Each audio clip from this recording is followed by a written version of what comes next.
तो हमने last class में excretory product and there elimination chapter के अंदर किडनी की स्ट्रक्चर वाला पूरा पोर्शन खत्म कर दिया था, जिसमें किडनी की स्ट्रक्चर कैसी होती है, नेफ्रॉन की स्ट्रक्चर कैसी होती है, वगैरह वगैरह हमने पढ़ लिया था। और आज हम आगे पढ़ने वाले हैं कि यूरिन की फॉर्मेशन कैसे होती है, ठीक है ना। तो हेडिंग डालेंगे आज की क्लास का, वो क्या है, urine formation. Urine formation.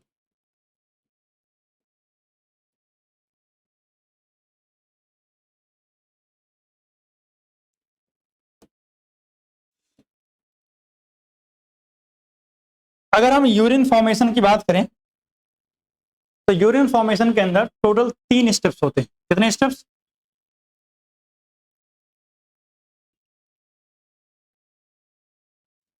3 step होते हैं। पहला स्टेप होता है अल्ट्रा फिल्ट्रेशन। अल्ट्रा फिल्ट्रेशन जिसको हम ग्लोमेरुलर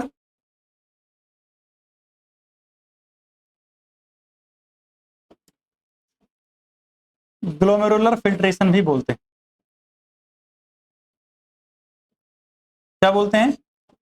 ग्लोमेरुलर फिल्ट्रेशन भी बोलते हैं। दूसरा होता है tubular reabsorption.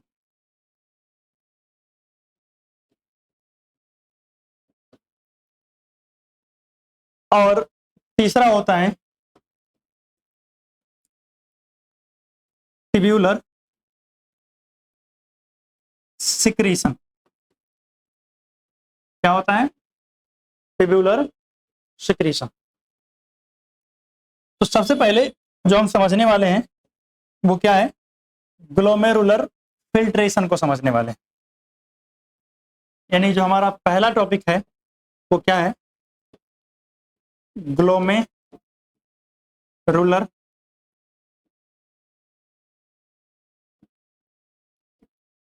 Filtration.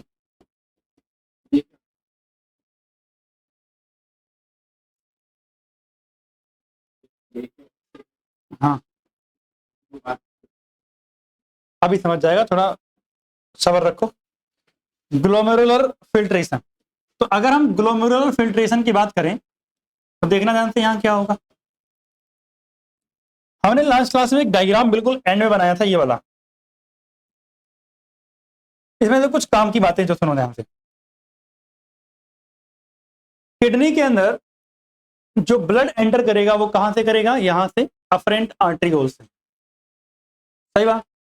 Afferent arteriole से एंटर करके कहां जाएगा, इस एरिया में, यानी ग्लोमेरुलस में जाएगा।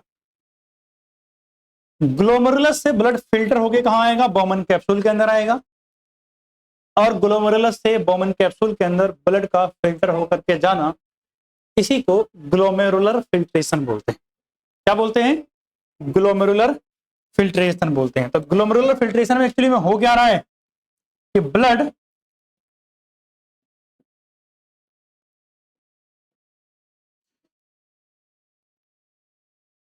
फिल्टर हो रहा है, और फिल्टर होके, अच्छा ऐसे कर सकते हैं, blood get filter and passes from glomerulus to Bowman capsule. Glomerulus से कहां जाएगा, बोमन कैप्सूल के अंदर जाएगा। कहां जाएगा, बोमन कैप्सूल के अंदर। और मेरी बात सुनना ध्यान से, बड़ी इंपॉर्टेंट बात है, वो क्या है कि कितना ब्लड फिल्टर होता है बोमन कैप्सूल के अंदर। तो अगर हम बात करें, लगभग 1100 से 1200 ml ब्लड गेट फिल्टर्ड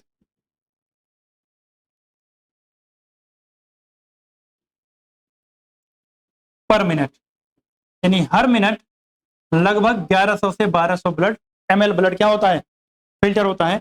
और ये जो 1100 से 1200 ml आपको ब्लड दिख रहा है ना, ये ब्लड हमारे हार्ट में से जितना ब्लड पंप होता है 1 मिनट के अंदर, उसका क्या है, 1/5 है। तो 1/5 ऑफ टोटल ब्लड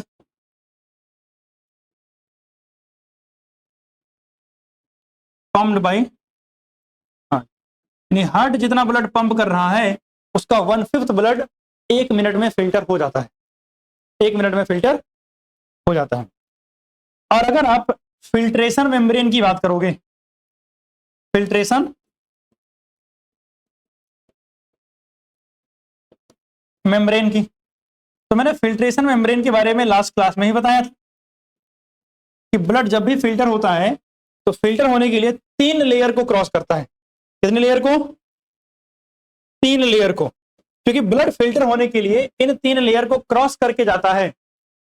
और यहां पर बीच बीच में क्या लगी होती है भाई, पोडोसाइट सेल लगी होती हैं, और पोडोसाइट सेल के बीच में गैप होता है, इसे क्या बोलते हैं, स्लिट पोर बोलते हैं।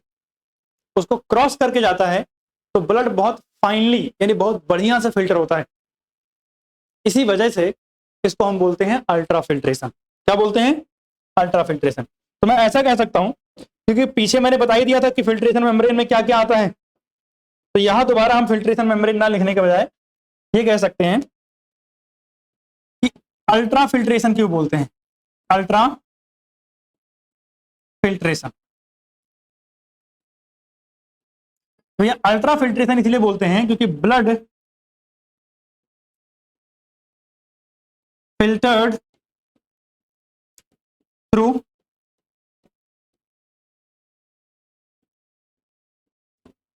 filtration membrane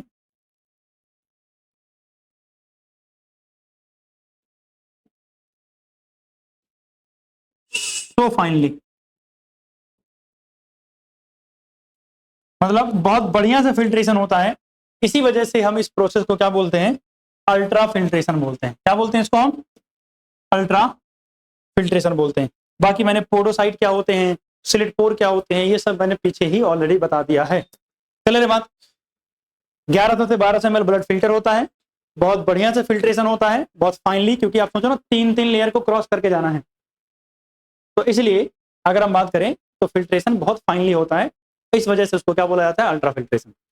अब मेरी बात सुनना, अब हमारे पास इसी के अंदर एक वर्ड आता है GFR। क्या आता है, GFR, जिसे हम बोलते हैं glomerular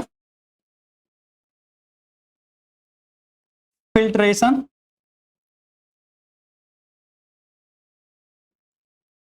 rate, glomerular filtration rate. तो ग्लोमेरुलर फिल्ट्रेशन रेट क्या होता है, अमाउंट ऑफ फिल्ट्रेट फॉर्म्ड पर मिनट, यानी 1 मिनट में कितना फिल्ट्रेट बनता है उसे क्या बोलते हैं, ग्लोमेरुलर फिल्ट्रेशन बोलते हैं। और जो GFR होता है बच्चे, वो कितना होता है, 125 ml पर मिनट, 125 ml पर मिनट, और 180 लीटर पर डे। एक दिन में 180 लीटर, या बोलो 1 मिनट के अंदर कितना, 125 ml। अब आपको थोड़ा बहुत स्ट्रक्चर याद ही होंगे। दिस इज बोमेन कैप्सूल, और यहां पर कुछ इस तरीके से अगर हम बनाते हैं तो ये क्या है, ग्लोमेरुलस बना रहे हैं।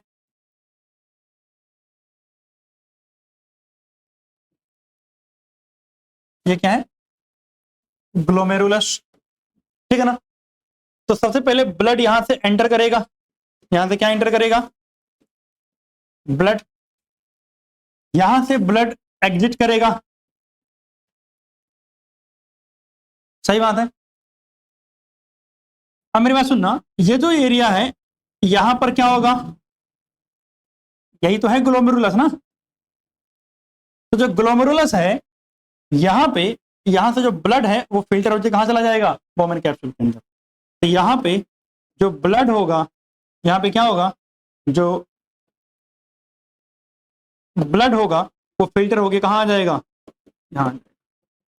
तो जो भी चीजें फिल्टर होकर के बोमेन कैप्सूल के अंदर आती हैं उसे क्या बोलते हैं बच्चे, फिल्ट्रेट बोलते हैं। क्या बोलते हैं, फिल्ट्रेट। क्या बोलते हैं उसको हम, फिल्ट्रेट बोलते हैं।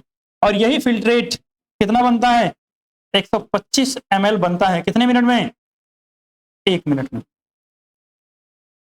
आप सुनो ध्यान से, ब्लड इस ग्लोमेरुलस से मूव करके कहां आ रहा है, बोमेन कैप्सूल के अंदर। अपने आप तो नहीं आ रहा होगा ना, प्रेशर की वजह से आ रहा होगा ना। तो सिंपल शब्दों में, blood get filtered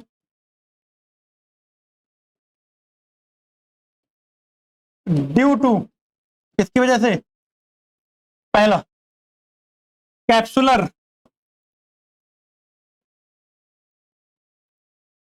hydrostatic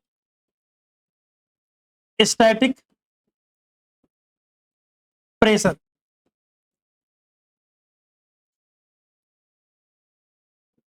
colloidal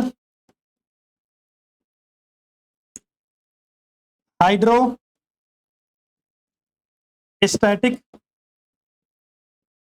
या सिर्फ कोलॉइडल प्रेशर, कौन सा प्रेशर, कोलॉइडल प्रेशर। और तीसरा ग्लोमेरुलर फिल्ट्रेशन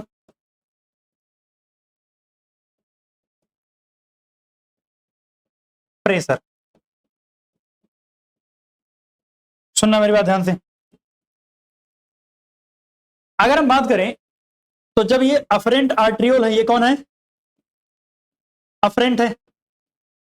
इस अफरेंट आर्ट्रियोल का डायमीटर अगर बदल दूं मैं तो प्रेशर घटेगा या बढ़ेगा।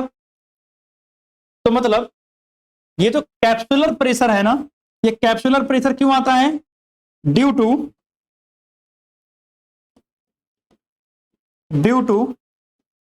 Different diameter of afferent and efferent arteriole. यानी अफरेंट और इफरेंट आर्ट्रियोल का डायमीटर अलग होगा। डायमीटर अगर घटा दूंगा प्रेशर बढ़ जाएगा, और डायमीटर अगर बढ़ा दूंगा तो प्रेशर क्या हो जाएगा, घट जाएगा। क्या हुआ, अच्छा अफरेंट में ई छूट गया है, अच्छा ठीक। तो एक काम करते हैं, थोड़ा इसको पहले तो नीचे कर लेते हैं, जगह थोड़ी बनानी पड़ेगी।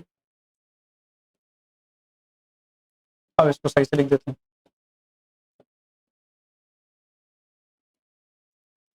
ये क्यों है भाई साहब, due to different diameter of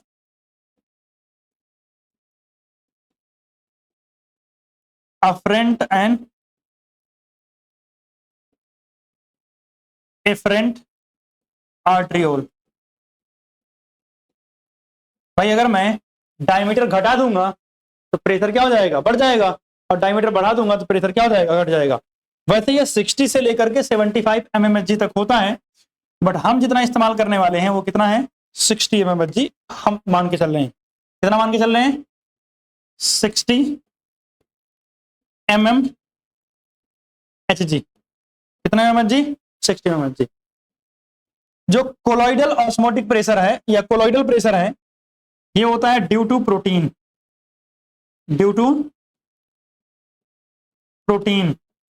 in blood.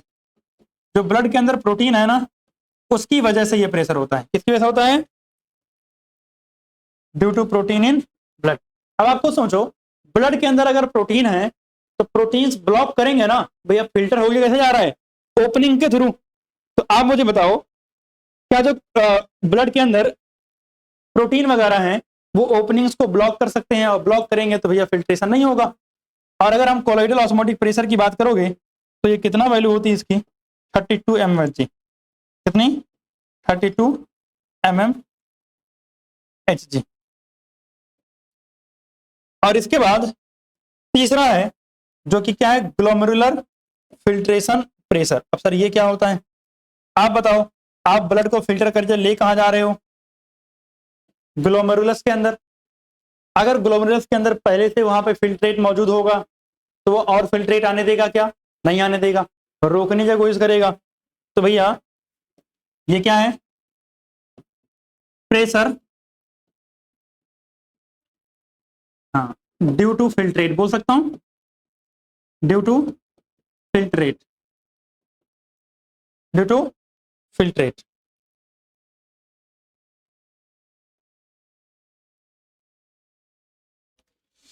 और ये प्रेशर कितना होता है, 18 mmHg। कितना होता है, 18 mmHg। तो अगर मैं नेट प्रेशर निकालने जाऊंगा तो ना, कोलॉइडल वाला रोक रहा है, sorry capsular hydrostatic pressure promote करता है, क्या करता है, पॉजिटिव अगर लिख दूं मतलब प्रमोट करेगा, ये नेगेटिव मतलब रोकने का काम है। कैप्सूल, ये लास्ट वाला भी कहता है नेगेटिव मतलब ये भी क्या करेगा, रोकने का काम करेगा। तो अगर मैं नेट निकालने जाऊंगा तो नेट कैसे निकलेगा सर, 60 माइनस उसका 32 प्लस कितना 18, और अगर सब्ट्रैक्ट करूंगा तो सब्ट्रैक्ट करने के बाद कितना आएगा 10 mmHg। क्लियर बात।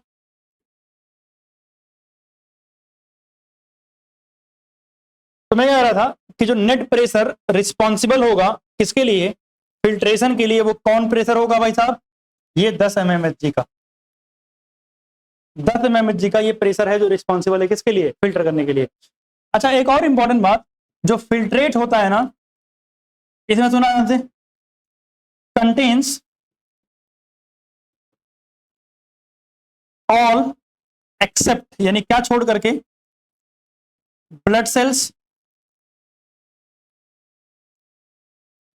एंड प्रोटीन, यानी प्रोटीन और ब्लड सेल को छोड़ करके बाकी इस फिल्ट्रेट में आपको सारी चीजें देखने को मिलेंगी, इसमें और बाकी सारी चीजें देखने को मिलेंगी। अब मेरी बात सुनना, ये था ग्लोमेरुलर फिल्ट्रेशन। आपने देखा कि 180 लीटर बन रहा है एक दिन में, तो क्या यूरिन भी 180 लीटर बनता है, नहीं बनता। इसका मतलब इसमें से बहुत सारा ब्लड ऐसा होगा या बहुत सारा फिल्ट्रेट ऐसा होगा जो हम वापस से रीअब्जॉर्ब कर लेंगे। इसके लिए हमारे पास जो अगला टॉपिक आता है उसका नाम क्या है, ट्यूबुलर रीअब्जॉर्प्शन एंड सिक्रीशन, दोनों साथ में पढ़ रहे हैं, कोई नहीं, पहले रीअब्जॉर्प्शन ही पढ़ लेते हैं। तो हमारे पास जो सेकंड पार्ट है यानी यूरिन फॉर्मेशन का बी, वो क्या है, ट्यूबुलर रीअब्जॉर्प्शन। हाँ, ट्यूबुलर रीअब्जॉर्प्शन। और अगर मैं ट्यूबुलर रीअब्जॉर्प्शन की बात करूं तो इसमें क्या होता है भैया, रीअब्जॉर्प्शन ऑफ अराउंड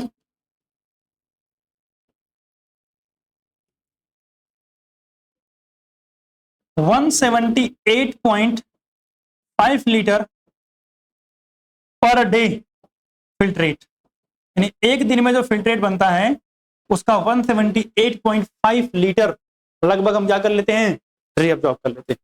क्या कर लेते हैं, रीअब्जॉर्ब कर लेते हैं। मतलब जो 180 लीटर फिल्ट्रेट बना था 180 लीटर में, और रिमूव्ड एज यूरिन कितना होता है, कितना फिल्ट्रेट हम यूरिन के फॉर्म में बाहर करते हैं, 1.5 लीटर पर डे। क्लियर बात है। अब सुनना रीअब्जॉर्प्शन क्या है, जैसे मान लिया ये मेरे पास क्या है, ब्लड वेसल है, क्या ये ब्लड वेसल है, और ये मेरे पास है नेफ्रॉन। ये क्या है मेरे पास, नेफ्रॉन। तो भैया नेफ्रॉन से अगर कोई चीज निकल के वापस ब्लड वेसल में जाती है तो इसको हम क्या बोलते हैं? रीअब्जॉर्प्शन बोलते हैं। This is called reabsorption. पहली बार लेके आए थे तो क्या था? फिल्ट्रेशन था, और वापस लेके अगर जा रहे हैं तो हम क्या बोल रहे हैं उसको? रीअब्जॉर्प्शन। क्या बोल रहे हैं? रीअब्जॉर्प्शन। अब सुना ध्यान से, रीअब्जॉर्प्शन में दो तरीके का रीअब्जॉर्प्शन होगा, एक होगा एक्टिव और एक होगा पैसिव। कैसे कैसे होता है? एक्टिव और दूसरा क्या होता है? पैसिव। बताओगे भाई साहब? एक्टिव रीअब्जॉर्प्शन में क्या मतलब होता है? हाँ, तो बताएगा एक्टिव रीअब्जॉर्प्शन का मतलब? जहां पर हम क्या कर रहे हो, एनर्जी खर्च कर रहे हो, उसे हम क्या बोलते हैं? एक्टिव रीअब्जॉर्प्शन बोलते हैं। जहां क्या कर रहे हो, एनर्जी खर्च कर रहे हो, वो क्या आता है? एक्टिव रीअब्जॉर्प्शन में आता है। और बिना एनर्जी खर्च किए अगर रीअब्जॉर्प्शन हो तो क्या हो जाएगा? पैसिव। तो अगर हम एनर्जी खर्च करके किस किस का रीअब्जॉर्प्शन करते हैं, तो ये एनर्जी खर्च करके हम रीअब्जॉर्प्शन करते हैं सबसे पहले तो ग्लूकोज का। किसका करेंगे? ग्लूकोज का। दूसरा जो हम रीअब्जॉर्प्शन एनर्जी खर्च करके करते हैं वो है अमीनो एसिड का। और तीसरा जो हम करते हैं वो किसका करते हैं? सोडियम आयंस का। जबकि पैसिव यानी बिना एनर्जी खर्च किए हुए, एक तो जल हो गया और दूसरा आपका यूरिया हो गया। क्या हो गया? यूरिया। ये कैसे करते हैं? पैसिव रीअब्जॉर्प्शन करते हैं। अब रीअब्जॉर्प्शन के बाद जो हमारा टॉपिक है उसका नाम क्या है? Tubular secretion. C part, that is tubular secretion.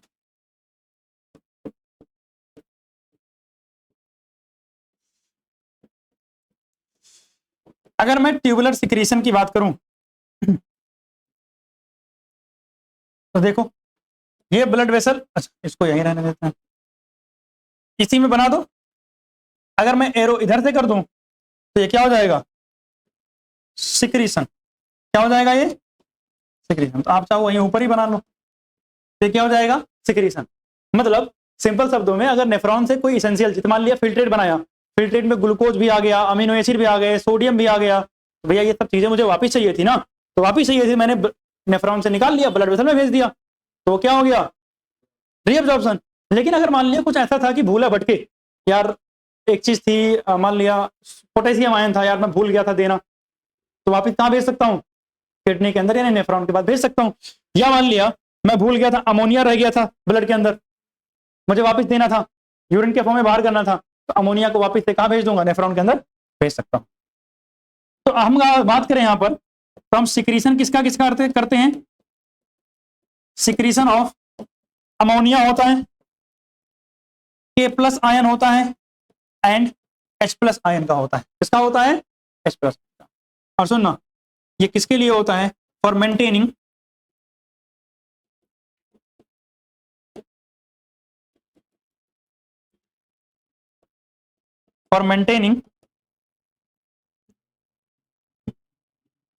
Acid base, या स्लैश करके आप बोलो पीएच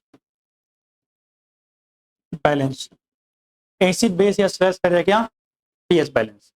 यानी एसिड बेस बैलेंस को हम मेंटेन करने के लिए सिक्रीशन करते हैं। हमने बात की सिक्रीशन की, अब्जॉर्प्शन की, इसकी। अब कौन से पार्ट में किसका रीअब्जॉर्प्शन होता है और क्या होता है, इसकी बात करते हैं। इसके लिए एक डायग्राम एनसीईआरटी का देखना है।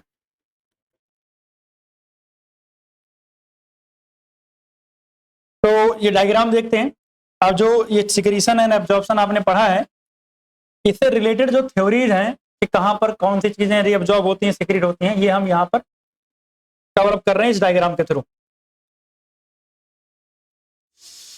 सबसे पहले आपको पता है, this initial region is actually proximal convoluted tubule.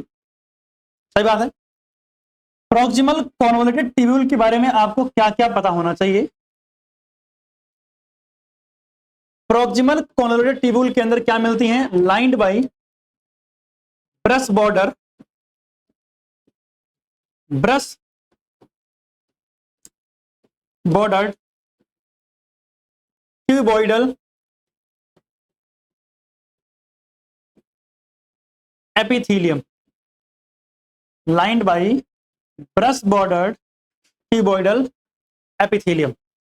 और ये जो ब्रश बॉर्डर क्यूबॉइडल एपिथेलियम है ये क्या करते हैं, increase surface area, increase surface area किसके लिए, और री एब्जॉर्प्शन, ताकि ज्यादा से ज्यादा अमाउंट में क्या कर पाए, री एब्जॉर्प्शन कर पाए। और सुना ध्यान से इंपॉर्टेंट बात कि लगभग 70 से 80% री एब्जॉर्प्शन यही होता है, 70 से 80% री एब्जॉर्प्शन कहां होता है, पीसीटी के अंदर।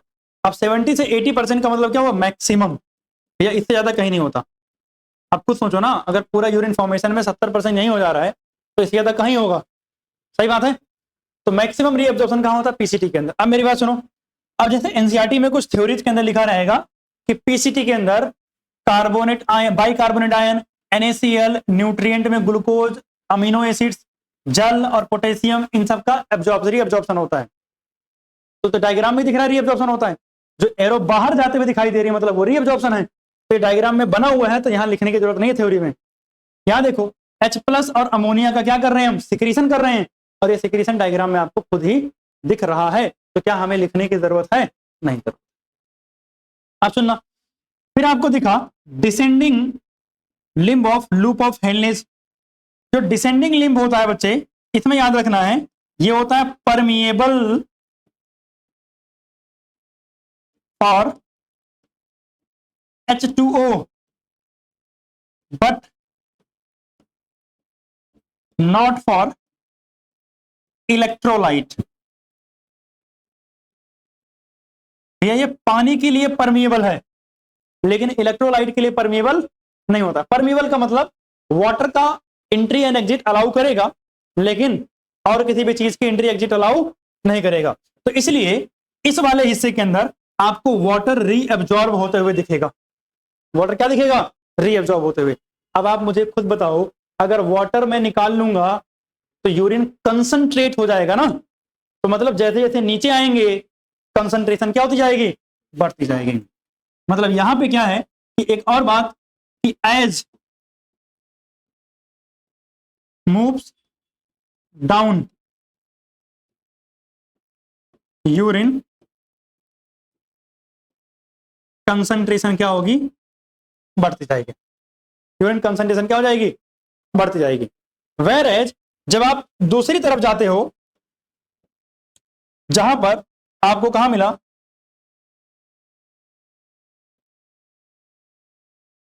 Ascending limb of loop of हेलनेस। तो अगर आप ascending limb of loop of हेलने की बात करोगे तो ये क्या करता है, पहली बात तो सर ये परमिएबल, मक्खी कहीं है क्या इधर, कहीं तो बैठी होगी, नहीं है, बोर्ड पे क्योंकि चल क्यों नहीं रहा।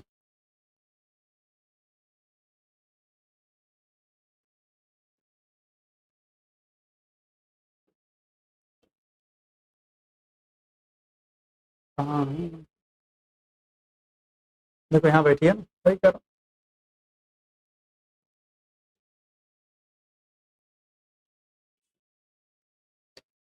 तो जो असेंडिंग लिम्ब है ये किसके लिए परमिएबल होता है, permeable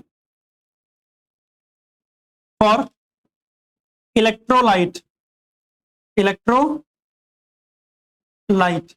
but not for water, but not for water, लेकिन वाटर के लिए परमिएबल नहीं होता है। तो इसका मतलब क्या हुआ कि यहां पर इंपॉर्टेंट बात जो ध्यान रखनी है, एज यूरिन मूव अपवर्ड, अगर इलेक्ट्रोलाइट निकल के बाहर आएगा तो कंसंट्रेशन घटेगी, तो कंसंट्रेशन क्या होगी, डिक्रीज करेगी। तो कंसंट्रेशन क्या होगी, डिक्रीज करेगी। और सुनना, जो आपका कलेक्टिंग डक्ट दिख रही है यानी लास्ट में ये वाली कलेक्टिंग डक्ट से आपको दिख रहा है यूरिया बाहर कर रहे हैं हम, यूरिया का रीअब्जॉर्प्शन कर रहे हैं, वाटर का रीअब्जॉर्प्शन कर रहे हैं ना। तो याद रखना यूरिया एंड वाटर का रीअब्जॉर्प्शन होता है, और ये किस लिए होता है, मेंटेन करने के लिए, मेंटेन ऑस्मोलैरिटी, यानी प्रेशर मेंटेन करेगा of medullary interstitium, medullary interstitium. Medullary interstitium का मतलब क्या, देखो ये वाला पूरा बाहर का रीजन क्या है, मेडुला है ना। तो इस मेडुला के अंदर जो कंसंट्रेशन को मेंटेन किया जाता है बाय रीअब्सॉर्बिंग यूरिया। अब ये कंसंट्रेशन मेंटेन करना जरूरी क्यों है, वो आप अगले टॉपिक में समझोगे, जहां पर मैकेनिज्म ऑफ यूरिन फॉर्मेशन की बात करेंगे, ठीक है ना। तो इतनी सारी चीजें नोट डाउन करोगे। आज की क्लास बस यहीं तक रखेंगे, अगली क्लास में हम बात करेंगे मैकेनिज्म ऑफ यूरिन फॉर्मेशन की, ठीक है ना। तो बस यहीं तक।